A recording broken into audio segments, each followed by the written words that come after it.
Hey there, Matt Easton of Scholagladiatoria, and today we've got another item from Todd of Todd Stuff, links below, and it is one of these. And a lot of you will be thinking, one of those? What is one of those? And others of you will be thinking, it's one of those. Quite simply, this is one of these weapons that, for those of you who have pored through copies of Talhofer or just pored through medieval manuscript images, will know exactly what it is. And for probably the other 99.9% of people in the world, you'll be like, what the hell is that? And you know, they're actually a weapon that is, it's a pick, it's a warhammer of sorts, okay? Functionally, it's nothing really surprising, but the form of it, yes, it is a fist holding something like a dagger, okay? And amazingly, these, in art anyway of the period, are not that rare. There are actually a number of medieval manuscripts that show these things.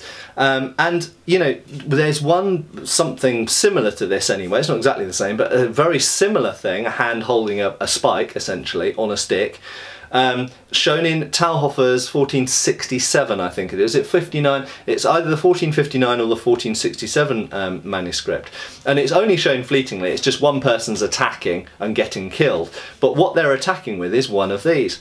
And what is it? Well, this one's actually on a particularly long shaft, and although it's a one-handed length position, I would personally say with that length of shaft, I'd be wanting to use this two-handed. This is getting into the realms of wood chopping axe length. And it's not a light thing. You've got to bear in mind, this goldy coloured fist is some type of bronze, I would imagine. So it's a copper alloy, and I would call it bronze. I don't know what the exact chemical composition is, but it's something like bronze. And that is a fairly hefty object, and I would say that with that length of shaft, I mean, I'm not the world's strongest person, but I'm not weak either, and I do swing swords around on a regular basis, and to me that shaft is really long for that weight of head, and I would say that either you want to make it even longer and make it into a pole arm, so kind of like a pole axe essentially, it's a bit like a pole axe head in weight, or you want to actually have a shaft that's about that long, and when it's that long it starts to feel a lot more comfortable, although I'd still, generally speaking, want to be using this with a shield.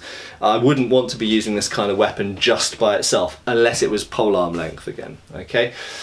So what have we got? We've got some kind of darkened wood or stained wood handle. This will be linked, I'll link this below on the website incidentally, it might give details on the wood there.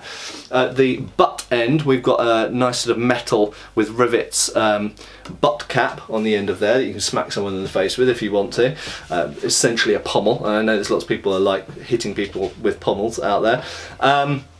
Then you've got a bronze hand with a steel hardened, I think medium carbon steel blade going into it, with what's essentially a pommel to the blade, and you can actually see the steel of the blade.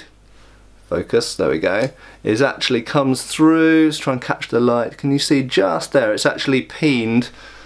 I don't know if the focus is working for me here, but it's actually peened at the end there, and this pommel is blued, beautifully blued actually, pretty much like gun barrel blue. Yeah, it's a pretty awesome weapon. It functionally, as I say, functionally it's no different really to a military pick or a warhammer. And I have to say, when Todd brought this round, he also had a piece of steel plate, probably mild steel, about 14 gauge I'm guessing, so 2mm thick mild steel that he'd hit with this and put a hole through it. And yeah, that's what these do. These put holes in bits of steel. So if you're going to hit someone wearing armour, doesn't matter whether it's mail, gambeson, or in some cases even plate, this is the type of weapon that will make a hole in it. Things like poleaxe spikes and warhammer spikes.